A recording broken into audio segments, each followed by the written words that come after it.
years ago, I persuaded my friend Colin McDonnell to give a talk on Switch gaming here at GA-Conf, but ill health put the brakes on it. Now it's too late. Colin died unexpectedly last December, surrounded by his loving family. He was 29. This video is a tribute, a record of how our paths crossed, and of how he became an accessible gaming legend. This is Colin with OT Paula Spencer giving a 2019 talk on communication, gaming and assistive technology. I am the youngest of 6. All my siblings are very competitive and all enjoy playing video games. I could only watch. They would play the game for me under my instruction, but that's not fun. But not anymore. Now, I am the competition. Colin started his Switch accessible education in 1994, as did I. Aged 1, he started with an AbleNet Big Red Switch. With this, he could bring a dormant Switch-adapted toy to life. This stage is as far as some get. Colin could do more. One step on his penguin coaster was given a coloured dot to see if he could stop a penguin there. That's scan and select. As a toddler, Colin used a pictorial clock communicator to help if he couldn't make himself understood. A switch could start and stop the movement of the clock hand pointer around a small selection of communication cards. In this case, stopped on a sad face entitled "Something's Wrong." For those with literacy difficulties, text alternatives are essential. Aged 4, Colin progressed to an alpha talker. Here, a switch or two could be used to move an LED light around a grid of up to 32 communication items using row and column, scan and select.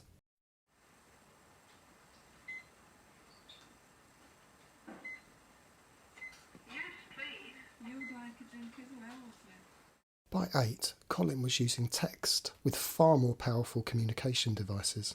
Colin loved board games with his family using Switch-adapted dice. Games included Frustration, Shut the Box and various Monopolies.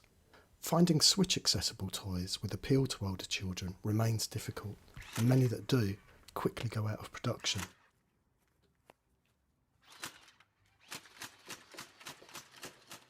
Early PC access used the Crick switch interface and clicker software.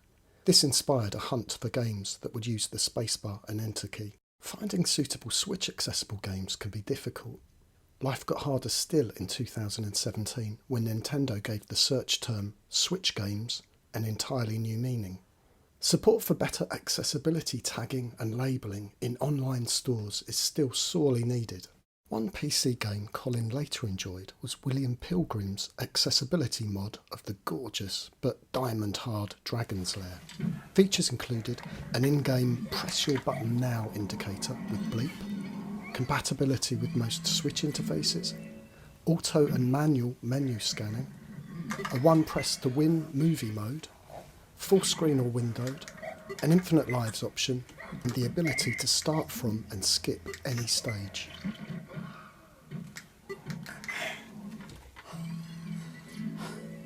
Colin and I wouldn't meet for many years. I was born on Canvey Island, below sea level, in 1972. My first spoken phrases were open door and switch on regarding the TV. My favourite word at 2 was broken as regards my battery and clockwork toys.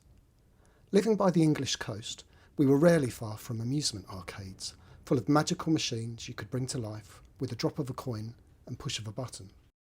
The first video game I played was Atari Sky Raider. My dad lifted me throughout so I could simultaneously see the screen and use the controller. Uncomfortable, but mesmeric. One lucky day in summer 1982, my brother and I received an Atari VCS bundled with Space Invaders and Combat. Of note, Invaders features a team play option where one player moves and the other fires with a single button. I remember reading a letter from John Dutton in the Atari Owners Club bulletin. He showed how he played using his mouth and weakened hand using a modified joystick. The following year, my family fostered children, some disabled too. We sold the Atari and upgraded to a Commodore 64. I recall my brother making a light sensor for it through the joystick port for a school project. Schools across the land benefited from a huge push by the government and the BBC to boost computer literacy in the 1980s. For computer studies, I wrote a little professor-inspired maths game designed to be easy to use and with a 2-button front menu. Whilst working as a rudderless computer operator in London, my mum gave me Scalagrig by William Horwood to read. It has disability history, assistive technology, fantasy and gaming. I loved it. I fell into work as a day centre officer at Thurrock Care Special Care Unit in 1994. Here, I met adults far more learning and physically disabled than I'd ever come across before, and I felt a bit lost initially. Something that was instantly familiar was the BBC Micro and Master computers there. What was alien was the range of input methods: touchscreens, gated joysticks, large wooden switches, a speed controller and specialised software. Brilliant Computing's range stood out to me with ultra-low pressure games and activities and useful accessibility options. I started to think about what else might be possible with equipment I had at home. One day, in a music therapy group where percussive instruments were being played hand over hand by staff, I wondered about Judy Smith. Judy would react with teary-eyed delight when hearing music special to her. I'd also seen her use switches to control music on tape in old photos. I decided to try Judy with a song she could play note by note by tapping a joystick. She was interested, if not overly impressed with chiptune ABBA, but it was her performance at least. It gave me a boost to find more and better. Ideas and work flowed fast. Switch art, music, games, toys, light synths, low-stakes gambling, bowling machines, a lone library and more. Supporting this were the switch and joystick interfaces I built at home from 1995 onwards, some with full remapping and Copilot. Letters were sent to Atari and Sony encouraging them to do similar. In 2001 we were told that our service would be changing. Much was discarded in the upheaval. It led to me registering oneswitch.org.uk in 2002 to give my Switch-accessible work a lifeline. I thought if I could make a difference to one person's life, who I'd never met before, it'd be worth it. And if I can meet like-minded people, even better. Unfortunately for Switch users, game controllers were steadily becoming more complex and demanding. Fine analogue control was a big problem. Worse still, games needing motion and gesture tracking. Switch adapting an X-Arcade stick in 2004 for some access to analogue thumbsticks wasn't perfect. Some mods seemed to be haunted by ghostly goings-on.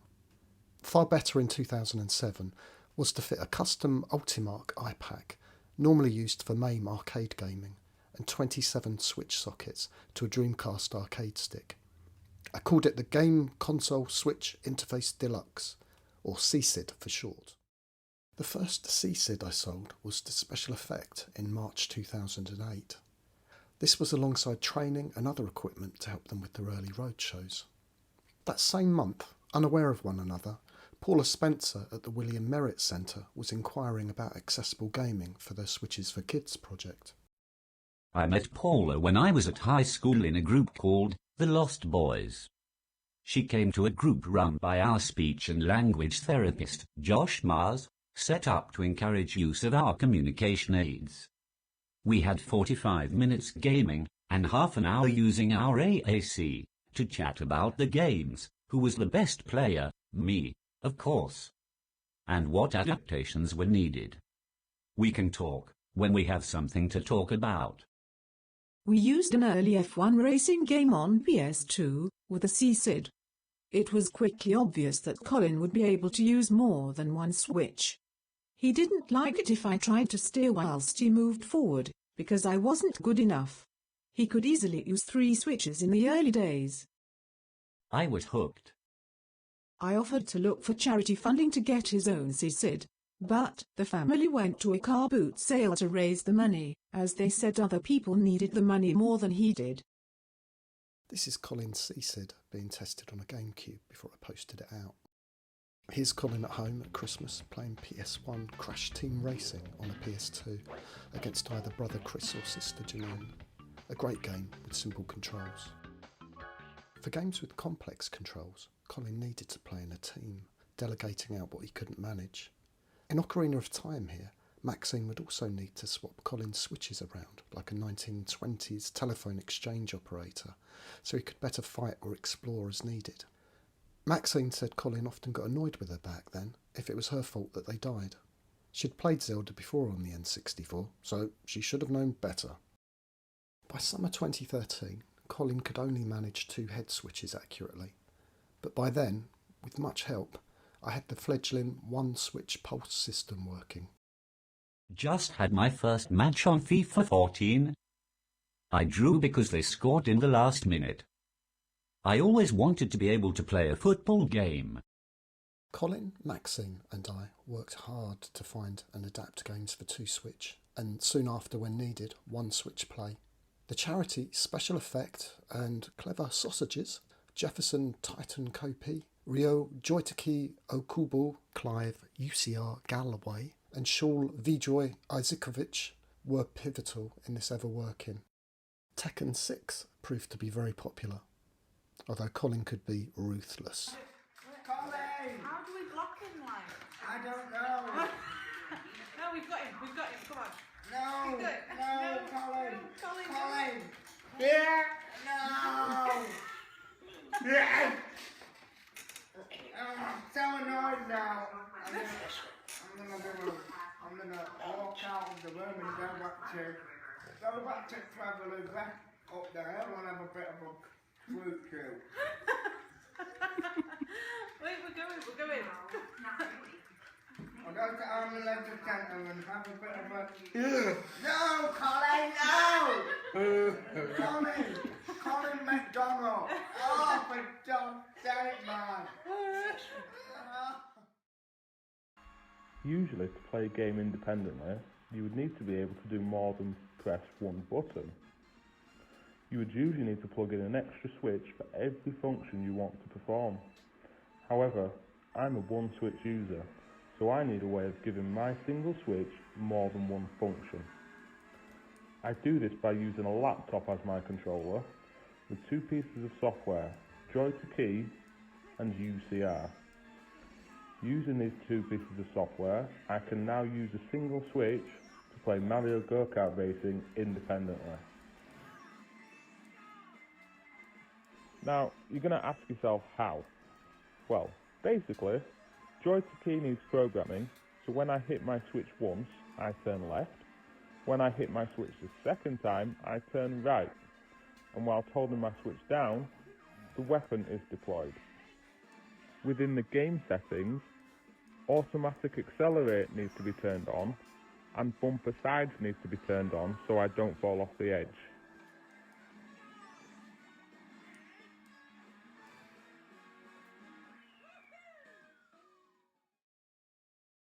Again, using a laptop as the controller, with Joy-to-Key and UCR pre-programmed, I can now play Tiger Woods with options to use the camera, aim, and take a shot, with additional controls if needed. The computer scans these options. While scanning, it also reads them out to me so I don't have to look at the screen. I then hit my switch when the function I want is highlighted. This then performs that action on the games console. Aim. Cross. Take shot. Cross and circle. Camera.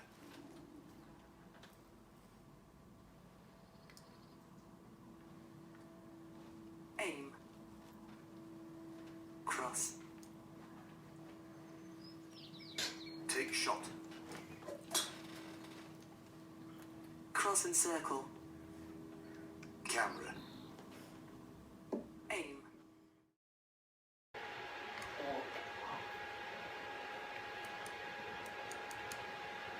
Call of Duty could have been a lot more fun with simpler controls, infinite ammo, auto-aim and auto-fire options.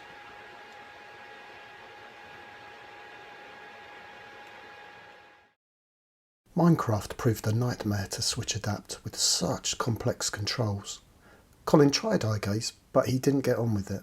He did lay some bricks in the construction of the Minecraft William Merritt Centre, with most work done by Nathan Accessible Leeds Popple, using a foot switch to direct Maxine. Colin found a good number of games he could play brilliantly, remaining a huge Nintendo fan throughout. Maxine built all his later Switch interfaces, a CSID 2, then a small adapted joypad, following the one-switch do-it-yourself guides. Colin became an expert Apple user as their Switch access improved massively. Proloquo for text gave him his adult voice. One thing missing was a fixed point mode for one-switch users to allow them to tap or hold repeatedly at a fixed point on screen. Colin and others asked nicely. I have this problem when I want to play games also. If this can be fixed, then that's awesome. And Apple made it happen.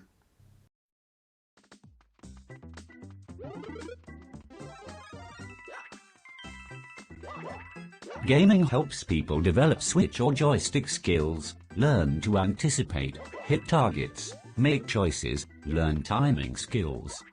All the skills needed to use AAC, augmentative and alternative communication.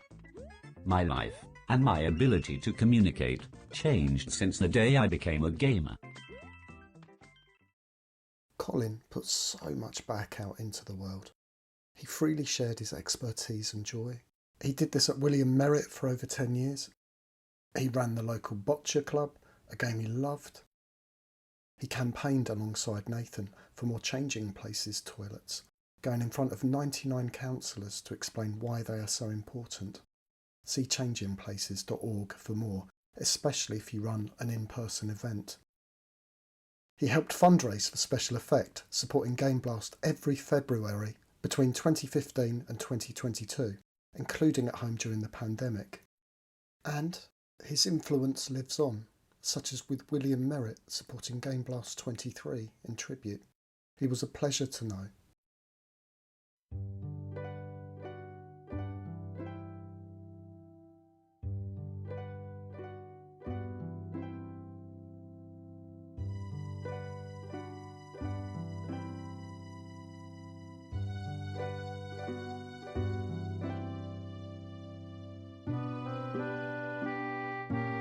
Thanks. I know I am a legend,